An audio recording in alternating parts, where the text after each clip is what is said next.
இல்ல மக்களோட விருப்பம் தாங்க.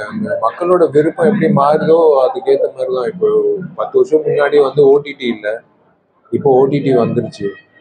ஓடிடியில் வந்து கரோனா பீரியட்ல வந்து எல்லாரும் வந்து எல்லா வகையான எல்லா மொழி படங்களும் பார்த்துட்டாங்க. அவங்களும் என்ன சொல்றது, அவங்களோட டேஸ்ட்டும் வந்து ஏற்றிக்கிட்டாங்க. அந்த டேஸ்ட்டுக்கு ஏற்ற மாதிரி வந்து படங்கள் பண்ணுறது தான் நம்ம சாமர்த்தியம். அதுதான் நான் சொல்லுவேன். மத்திய பட்ஜெட் தாக்கல சொல்லியிருந்தீங்க ரெட்டை வரி அப்படின்னு ரொம்ப பாதிப்பு ஏற்படுத்தாது. இல்ல பண்ணா நல்லது, ஏன் பண்ணலன்றதுதான் என்னோட கேள்வி. இது இவ்வளோ அப்பட்டமா வந்து ஒரு விஷயம் நடக்குதுன்னா நம்ம நாட்டுல அது ஏன் வந்து யாருமே கவனிக்கல, ஏன் யாருமே வந்து ஒரு முறையா வந்து போய் சொல்லல, ஏன் அது வந்து நிராகரிக்கப்பட்டது, எதுவுமே எனக்கு புரியல.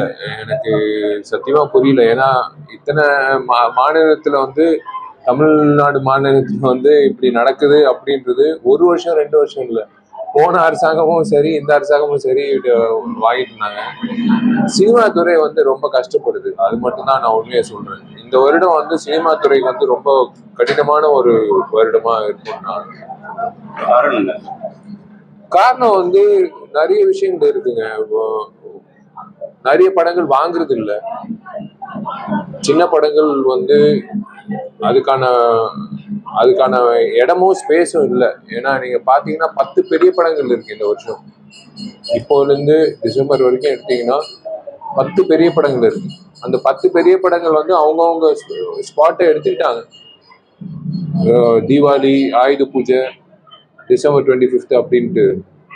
ஸோ இந்த இடையில வந்து இந்த சின்ன படங்கள் எல்லாம் எப்போ வந்து ரிலீஸ் ஆகும், எப்படி ரிலீஸ் ஆகும், எப்படி பார்க்கப்படும் அப்படின்றது ஒரு கேள்விக்குறியா இருக்கு. பட் இருந்தாலும் நல்ல படங்கள் இருக்கும்போது ஜனங்கள் வந்து பார்க்குறாங்க. பட் இந்த வருடம் வந்து வியாபார ரீதியா உறுதியா வந்து நான் சொல்றேன், இது சினிமா துறைக்கு ஒரு கஷ்டமான ஒரு நிலைமை தான். அடுத்தடுத்து தமிழகத்தில் தேசிய கட்சியோட மாநில தலைவர் வந்து கொலை செய்யப்பட்டிருக்காரு. அதே போல நாம் தமிழர் கட்சி மாதிரி அடுத்தடுத்து கொலைகள் நடக்குது. இது எப்படி பாக்குறீங்க? எந்த மாதிரி சமூகத்துல?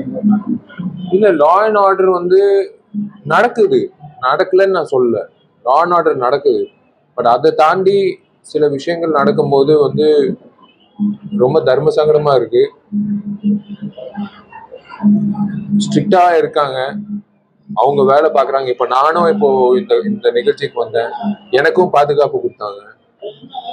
இருந்தாலும் வந்து சில நேரத்துல வந்து இந்த மாதிரி விஷயங்கள் நடக்கும்போது இது ரொம்ப தர்ம சங்கடமா இருக்கு. அரசுக்கு ஆதரவாகவும் அரசுக்கு எதிராகவும் சினிமா துறையில் நிறைய குரல்கள் வந்து இது நல்லது நினைக்கிறீங்களா? எது சார்? அரசுக்கு ஆதரவாகவும் அரசுக்கு எதிராகவும் பல கருத்துக்கள் வந்து சினிமா துறையிலிருந்து இப்போ அதிகமாக வர. அரசுக்கு எதிராக இல்லை சார், அரசு ஏன் சினிமாவுக்கு வரணும்? போன அரசாங்கம் சினிமாவுக்கு வரவே இல்லையே, ஏன் அரசாங்கம் சினிமாவுக்கு வரணும்? சினிமாவுக்கு வர வேண்டிய அவசியமே கிடையாது. நீங்க வந்து உங்க பணித்துறை உங்களோட பொது பணித்துறை பண்ணாலே போதுமே. எதுக்கு வந்து உங்களுக்கு வந்து சினிமா துறை வேணும்? சினிமா துறையே இருக்கட்டுமே, அதுதான் சொல்லுவேன்.